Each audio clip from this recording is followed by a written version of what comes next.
So I'm going to welcome our guest for today, author Meredith Ritchie. Thank you, Meredith, for taking the time to do this with your busy schedule. And I want to introduce her to you. Meredith Ritchie was born at Mercy Hospital in Charlotte and assumed she knew her hometown until she didn't. She has made a career in business communications and wrote her first novel, Poster Girls, as a cure for empty nest syndrome. Told from two different perspectives, Poster Girls is driven by the true but forgotten events and accomplishments of a diverse group of American women in World War II and highlights a brief, equitable period in Charlotte's history.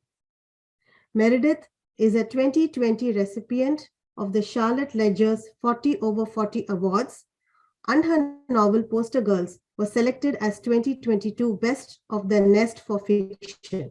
She lives with a husband and two cats in the Plaza Midwood area, Charlotte. Welcome again, Meredith, and over to you. Thank you so much for that wonderful introduction. I'm so happy to see your faces out there. And for those of us joining via recording, welcome. And I'm so excited to be here. So I'm going to start, Josh, if you wouldn't mind sharing the slide with a little bit of more information rather than what Surabhi shared about myself. And as she mentioned, I am a first-time author on this author journey, which it is quite a journey. And I did publish my first novel about a year ago. And I wrote it in my favorite genre to read, which is historical fiction. And I wrote it about my own city, and is just an example of Felinda Farley being on the phone or on the call. That is her beautiful daughter on the front cover. So I not only wanted to write a story about my hometown, but I also wanted to include all the wonderful resources that Charlotte has. So it's Charlotte's history, it's Charlotte's publisher, it's Charlotte's author, it's Charlotte's cover model, it's Charlotte's artist that drew the cover model, and so I'm really proud of that. And I will get into this a little bit later, but the reason that I love historical fiction is I was never a very good history student, and so I would memorize the dates and the times for the test, and not necessarily wouldn't stick with me. So it really wasn't until the stories came true, and this is a Rudyard Kipling quote, that if history were taught in the form of stories, it would never be forgotten. So I was a little bit surprised at some of the things that my own city had sort of forgotten in its history. And so I wanted to bring it to life, and that's what I did with Poster Girls. And in that, it is something that when you begin your author journey, as many of you might be on in any section of the spectrum of that, because it's always a journey. We're always learning. I'm a lifelong learner. You realize there are things that you're good at, and there are things that you're not good at. Some things come really easily to you. Other things are more of a struggle, and you need to get a community as part of a way to hold you accountable to progress in those things. Because if there's anything I can say about writing a novel, is it's very multifaceted, and it requires a lot of different parts of your brain, which is great. And I enjoyed that, but it also, we tend to stick to the things that we're good at and not that we're not good at. So I happen to be, dialogue came really naturally to me. And that's why I wanted to have that as this topic for today. So writing dialogue seemed to be something a lot of the mentors and the coaches that I had along the way when I began this journey said, you're really good at dialogue. And so I decided to kind of dig into why that might be. I did a little bit of self-introspection, and I realized that I have a lot of conversations with people in my head when they're not necessarily there. And that may be me working things out that are either coming ahead or coming, or maybe just happened in the past. And so I think that's sort of part of my personality, and that sort of played out on the page. I also really love movies, and I love watching movies. And so when you're watching that kind of action for movies, you're often sort of an eyewitness to this dialogue. So that became really easy for me to translate to the page. So, but I also learned some very poignant things about what to do and what not to do when writing dialogue. And so I wanted to share that with you today. So we're going to have a handout that's going to come after the class is over, but let's start with the definition. Oh, and I do want to attribute to this very large book called The Making of a Story, Alice LaPlante. This is the book that I learned on in the Charlotte Lit class locally here. And for a whole year, this is what we studied. And so this is the citing of a lot of the things that I will talk about today. And then others are things I've picked up anecdotally along the way from just myself. So let's start with the definition. So according to Alice LaPlante, dialogue is the words representing a conversation between two or more characters in a scene. And that scene could be on a stage, it could be playing out in front of a camera, it could be playing out in a book, in our own imaginations. So, but it's basically a way to capture what is being voiced by the characters. And according to the Cambridge Dictionary, to dig into means to push or press an object or concept, often to gain understanding. So that's why I called this dig into dialogue. And then the other question, which I had to laugh at, is do you write it dialogue, D-I-L-O-G-U-E, or dialogue, D-I-L-O-G? That's often a question too. In America, it's both. In England, it's only the longer version. So, and I can type it here. It's that version of dialogue. And, but in America, it's both. So today, let's be fancy-like, and we're going to call it dialogue. So what is dialogue good for? There's several things. And one, really the main thing, is for moving the scene forward or the story forward. So, and it also adds to the reader's knowledge of a situation. So, and knowledge is sort of different than facts. So including the subtext, it's what is assumed about a character, or maybe the character refuses to admit about themselves. So we've all been in conversation with folks along the way, just in our everyday lives, where they're saying one thing and maybe their body language is saying another. So that can really, as you are the readers, you're the facilitator for their eyewitness of this dialogue that you're having between your two characters. You can sort of play out those cues. So, you know, maybe someone says, is on a date and they say, oh, no, I'm not hungry, I'll just have a salad. And then their stomach rumbles, you know, like that kind of thing. So maybe they're nervous. Maybe they don't want to eat a lot, you know, in front of it, if it's a first date kind of thing. But you want to tell the reader not only what the character is saying, but what they're doing and what they're not doing, or what they're not saying. That can mean a lot, because the reader, I have discerned is, and this is coming from me myself as a reader, I read stories to learn things about myself. So I put myself in the characters.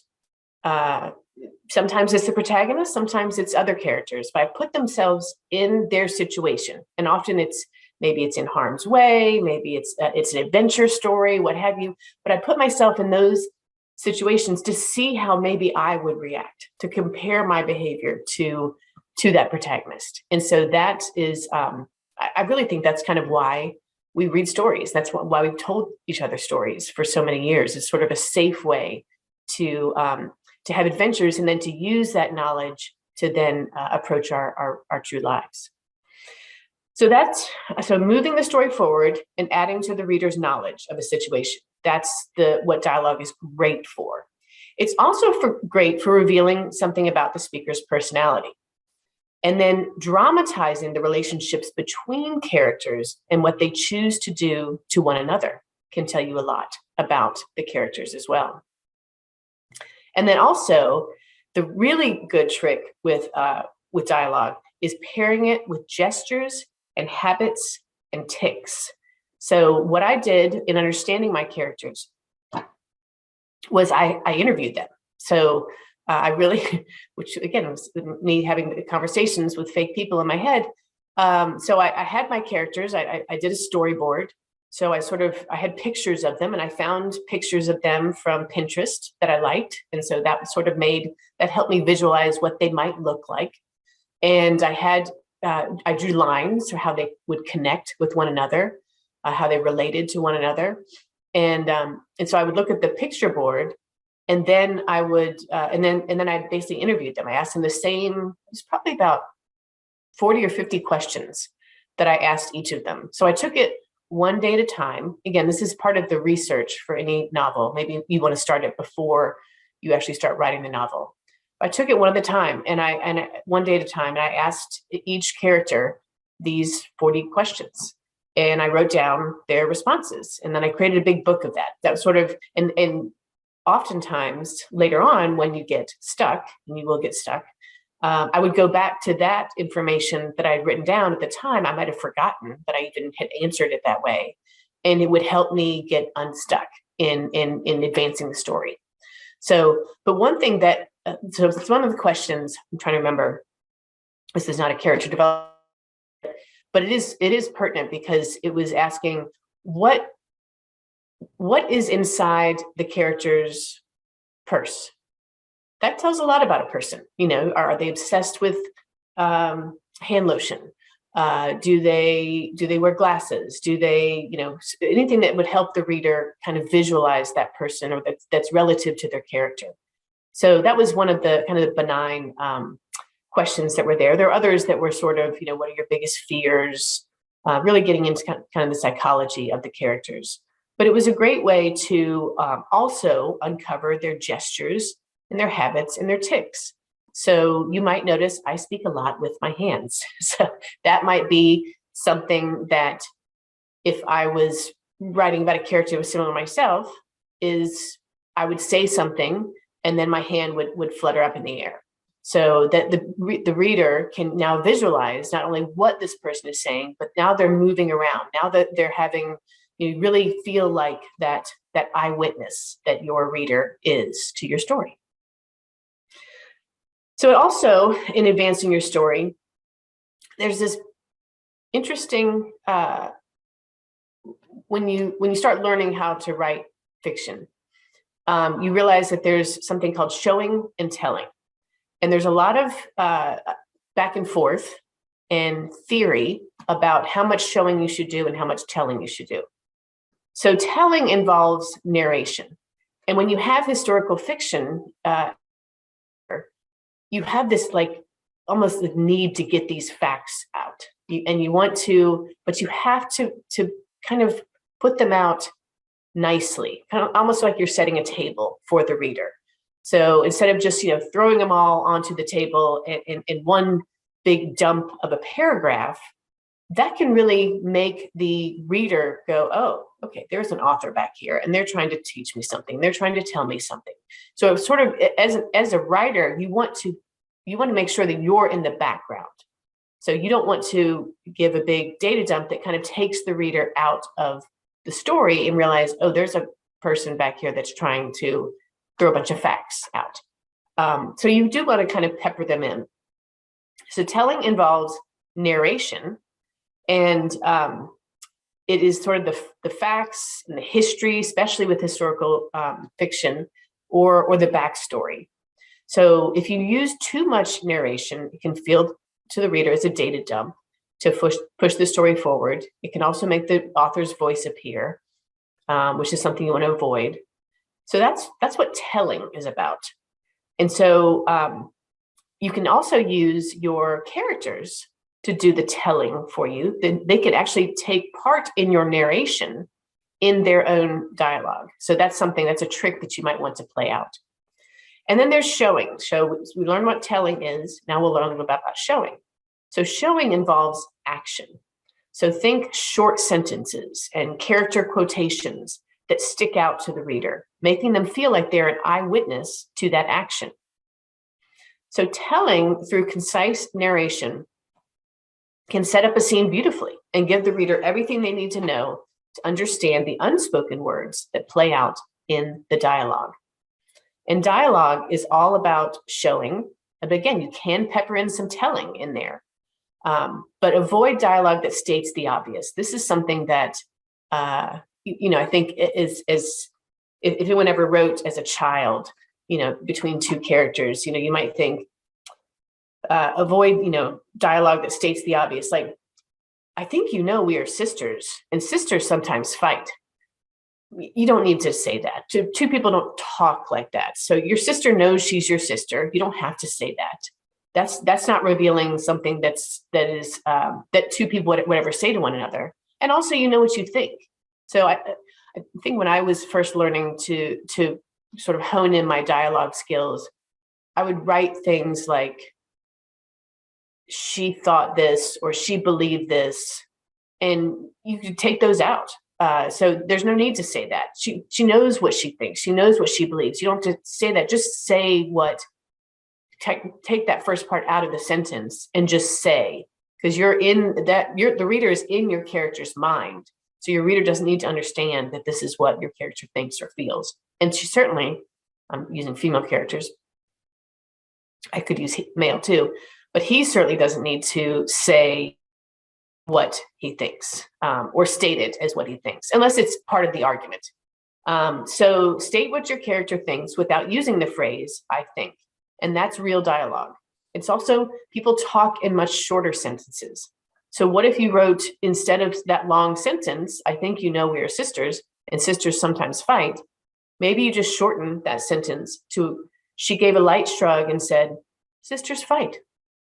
So that makes it much shorter. And again, it makes you really feel like you're an eyewitness to what these characters are communicating to one another. All right, so dialogue can make the narration disappear. So I'm going to give you some words to use and words to avoid.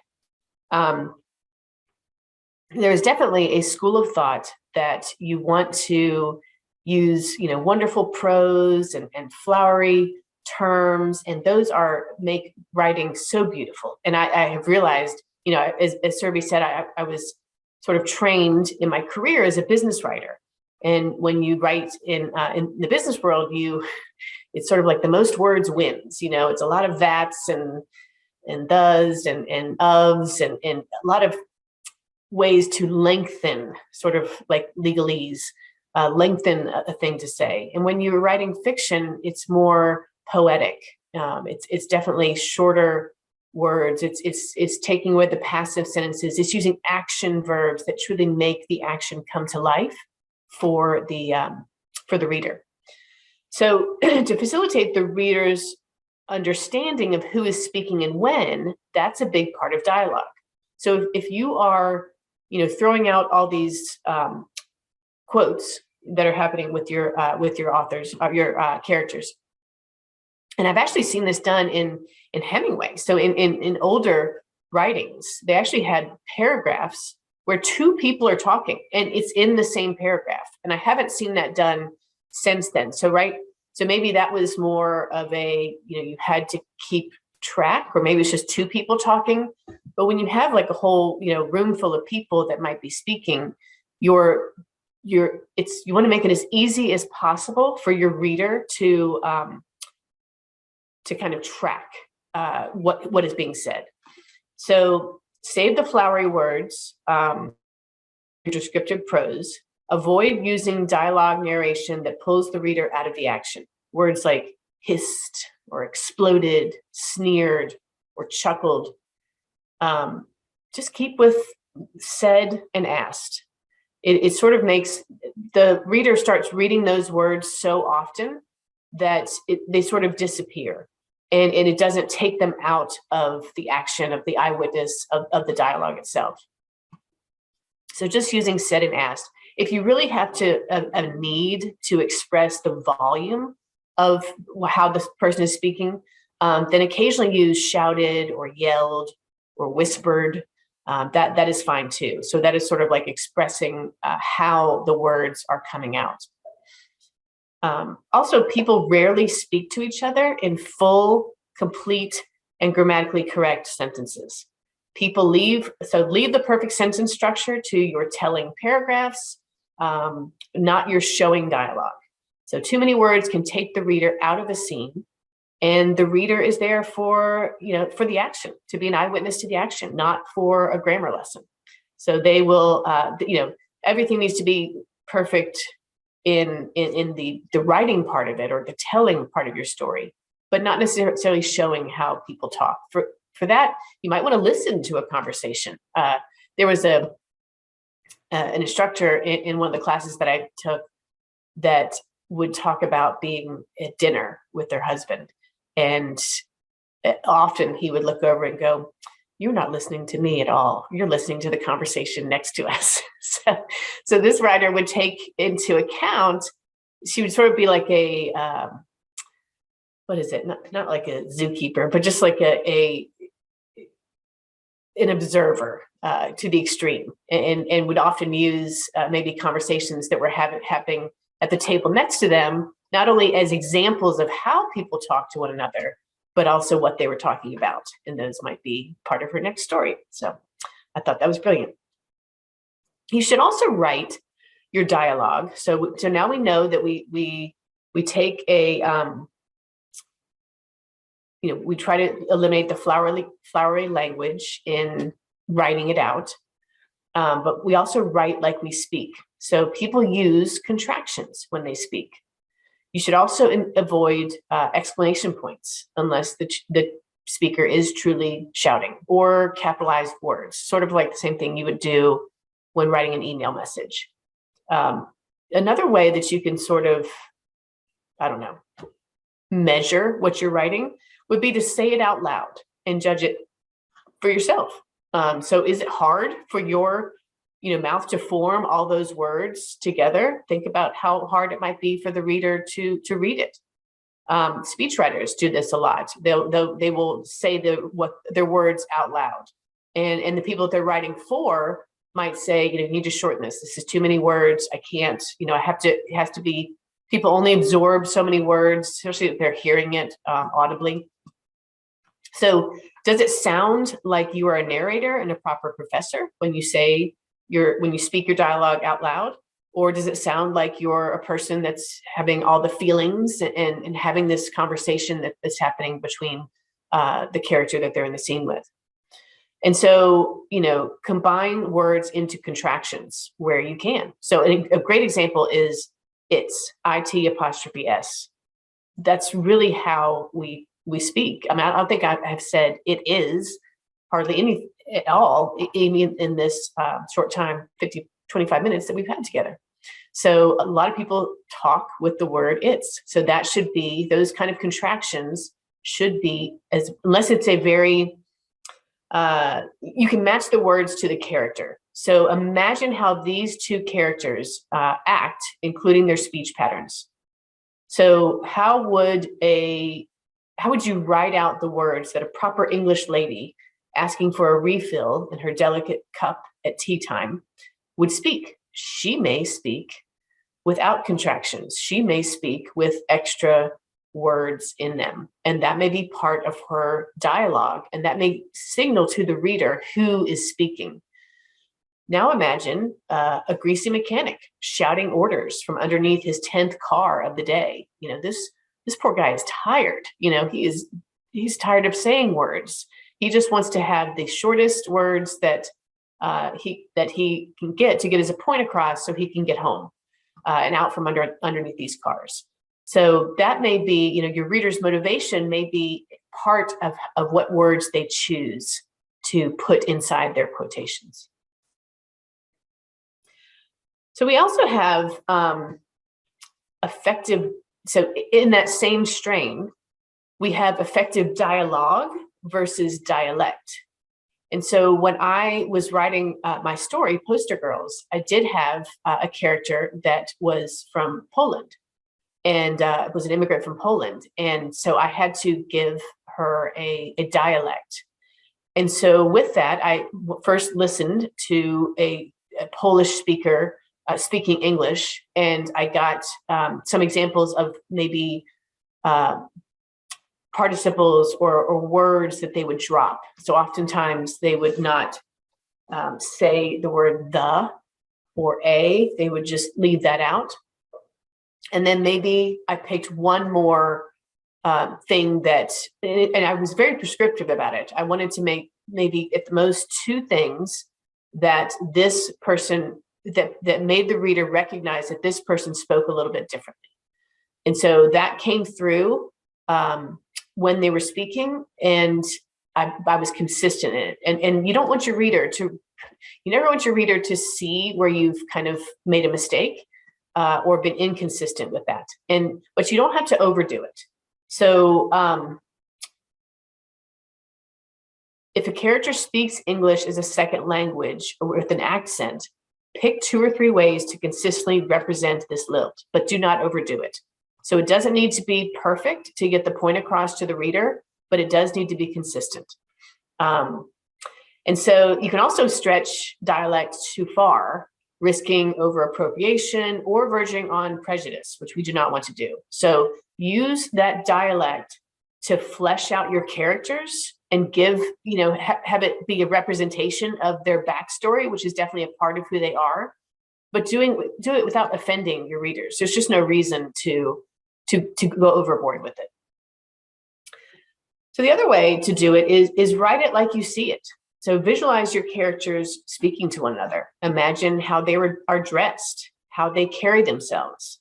So almost like again, like I do, if you write in third person close, you're sort of watching the movie version of your novel already. So it's one way to think about it. Not to be, but everyone should imagine that their novel will get made into a movie, or at least hope for it, winning the lottery. And you can describe this for, so let's think about it. So how are they standing? How are your characters standing? Are they slouching? Are they very erect? Are they twisted? Are they that their legs crossed? Are they or leaning back, sort of in that sort of aggressive, non-aggressive pose? That might be how they want, to be perceived, but yet they're kind of, you can see their hand shaking as well. So that's a cue to the reader. So describe this for the reader, but do that with really short, descriptive narrative sentences after a piece of dialogue, or have one character point it out that the other person is doing that within the dialogue. Like, why is your hand shaking? Or why is this, what's going on here? That could be that. So interposing short and long sentences is very effective at keeping a reader's attention. Also think about the different, like we talked about the English lady and the mechanic, different speaking cadences can reveal a lot about a character's confidence level and intelligence or lack thereof. So how they speak is indicative to maybe what they do or what their background has been, or their personality. If they're really type A and they really have a lot to get done every day, they may speak really like almost like a firing off orders. That might be how they actually speak. So that's part of their personality and part of what you're trying to represent in their dialogue. And the last thing I wanted to get to is when you're writing, you don't want to keep track of, you don't have to worry about, having the perfect punctuation or having that. You'll have editors that will do that. The line editors will fix those later. But you might want to save yourself some editing cost by writing out your dialogue correctly. So all this, I had to learn this the hard way. All punctuation goes inside a set of quotation marks, like it is part of a sentence, which it very much is. So, and then in older novels, you might, like I said, you might see the dialogue from 2 different characters within the same paragraph, but today that is rarely done. So a confused reader and I've been one of these myself, will stop reading your book if they're confused. They don't want to feel like they don't understand what's going on. So you want to make it easy on them when you're writing the dialogue. So to discern who is speaking, by starting a new paragraph to signal to them each time the speaker switches. And then following these tips while you're writing will save money in future editing costs. So those are my tips. Thank you so much, Meredith. That was all very helpful, and it's a lot, and I've taken a lot of notes myself, which I have to go back to. Thank you for that. I am going to open up for Q&A, but before that, I like to take a group picture, which I will share on social media. So if you're comfortable turning your cameras on, and Josh will give us a count of 3. If you're not, it's fine. You don't have to. Thank you, guys. Josh, we're ready. Yeah. All right. 1, 2, 3. All right. Got it? Okay. Yep. Thank you. Thank you so much. So whatever questions you have, please put them in the chat. You won't be able to unmute and speak. And Meredith is happy to answer your questions. There is going to be a handout also that she's put together with some of the stuff that she talked about, and I'm going to email it to you guys. Yeah, Sarah has a question. Can you read that? Yes. Hey, Sarah. Talk a bit about the research you did to write dialogue in a historical book. How did you discern what terminology and phrases were used at the time? That's a great question. I literally, so one of the wonderful classes I took from Surabhi early on from the library, which is one of my great education sources, was talking about naming your characters. Do you remember that class? And so you basically figure out what age your character is in the story in the year that they were that you're writing in, and then you back it up to how old that character is, and you figure out what year they were born, and you look up in the Social Security Administration. They have, I think it's Social Security. They have the top names for every year, and so for my the instance of mine, I think I went back to 1908, and I looked at the top names for that, and that was a way. So between 1908 and 1920, I believe, were my characters' age ranges. So that was a way to find their ages. And so I did the same thing with the dialogue, and because I was trying to get not only what they said, but how they would say it. So there's I forget what the website is called, but if you just Google, slang from the 1940s, then you will I think there's a whole thing of from every decade what they would have called something. And you can even get as granular if you're kind of stuck, because my internal voice speaks like someone who was born in the year I was born and currently lives in the time that I live. So you do have to think, oh, that analogy that I'm using, that the catchphrase that I'm using might not have existed at that time. So you can actually Google a catchphrase or Google an origin of a catchphrase and or a word. So there's things that we use in speech, in modern day speech, that did not exist in the time that you're writing it. So Google does help out with that. And it's definitely Wikipedia. They actually will give origins of words, origins of context. And that was really important for me to do in my dialogue, because and also editors are really good about catching that.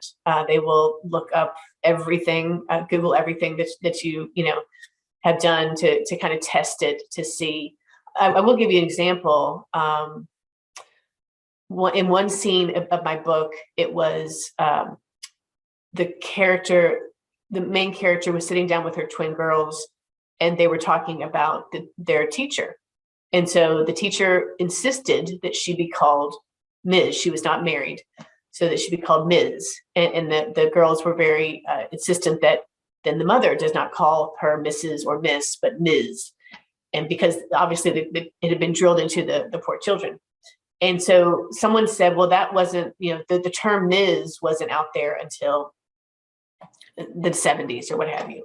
And so Google proved them wrong. I mean, it came out actually in an article much earlier than that. So, that was an example of terms that we use and how we kind of debate through the editing process, as well as the writer within themselves as they're writing it, to make sure that they're using the right term. I think that, Sarah, that answers your question. Let's go on to, all right, cool. And then Sneh. Sneh has asked you a question, right? How can we make dialogue less monotonous if we use similar phrases like said and answered? That is a great question. And that I really did, I was using, you definitely want to, when you're in the exposition part of it or the narration part of it, when you're setting up a scene, it is really easy for the author to use the same word over and over again. And so you want to catch that. And you can actually highlight a word, and you can, within whatever, I wrote some in Word, and then I quickly shifted over to, now I've lost the word for it, the name for it, the program for writers and how you put chapters together. So I quickly shifted over to that, and you can actually highlight a word, and then you can see how many times you've used it. It'll highlight it throughout the whole chapter. So for those things, you want to do that, because that then becomes repetitive for the reader. And so because of that, and because I've been so trained to use different words when I have to say the same thing, to not have that repetitiveness in there, I was very leery of doing the same thing with my dialogue. And so I tested it out and reading it. And then I went back and looked at, one thing we can do as authors is be our own research for the books that we love to read, and go back and see. And it really is most of the really good dialogue that I've loved that has kept me as a witness to that scene has stuck to that said and answered pattern. So it does not seem repetitive. For dialogue, at least. It can seem repetitive, definitely, in the exposition or the telling phase of some of the paragraphs, setting up a scene. Is the software Scrivener what you were talking about? Scrivener, yes, thank you. Talk to us a little bit about your publishing journey. Oh, sure, yes. So I went ahead with a local publisher because I became very stubborn, and I wanted to kind of prove that Charlotte does have a lot, and you could do resources to get things done without going to New York or another city.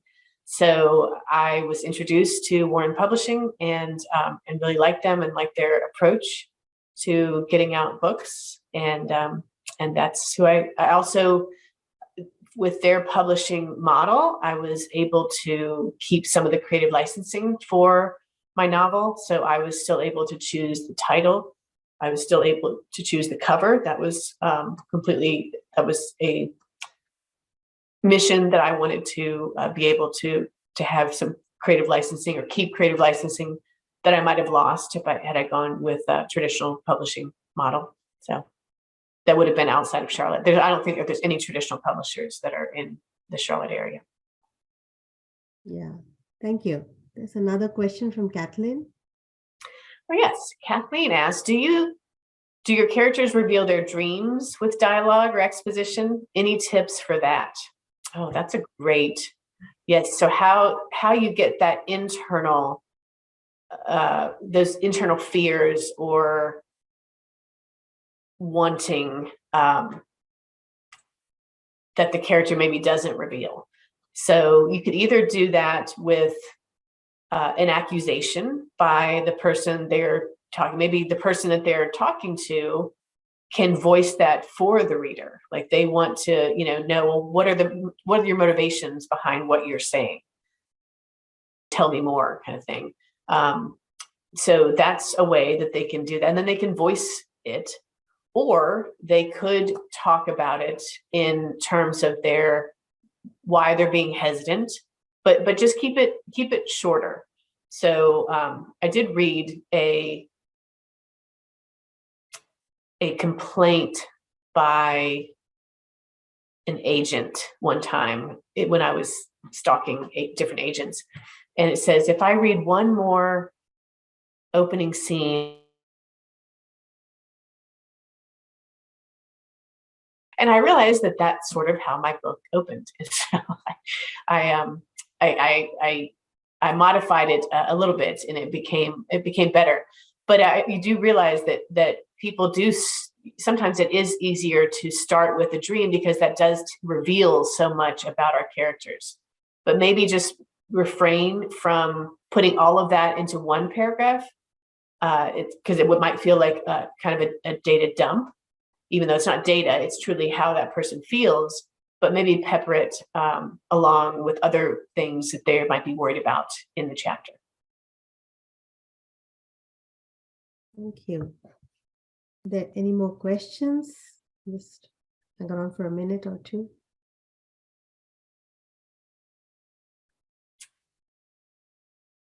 Yeah, so Mary is saying that you cut out for her when the agent said. Oh, yes, sorry. So yes, this particular agent said, if I read one more, because you send the agent the first 10 to 30 pages, it's all different. So that's what they ask for along with your query letter. And she happened to be lamenting, if I read one more opening paragraph of a novel that starts with the person waking up from a dream and interpreting their own dream, she's like, I'm going to scream. So that was, and then I read my book and I was like, and that's exactly how I open my book. So it's kind of funny.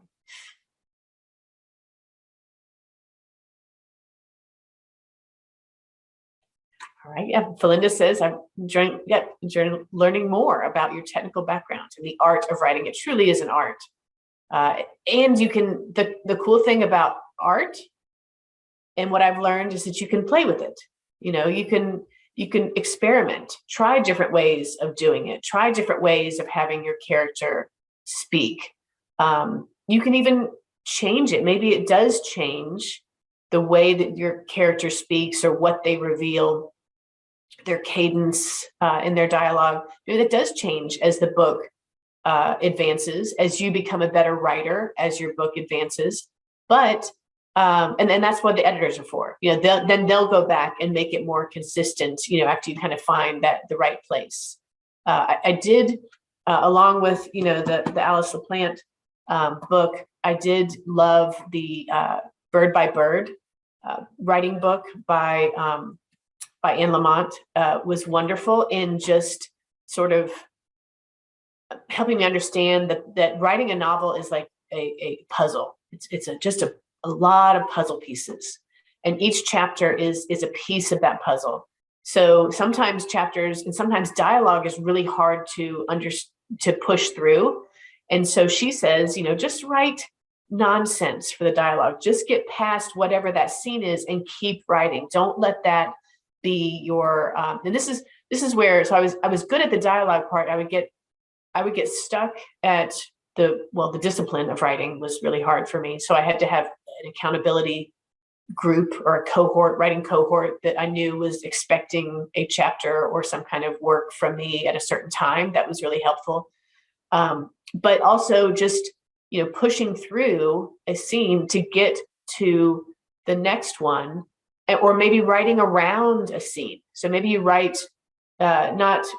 you're still writing sort of chronologically, but you're writing around a scene. And just like a puzzle, it's when you get all the pieces around it, that's when you see what shape that scene will take.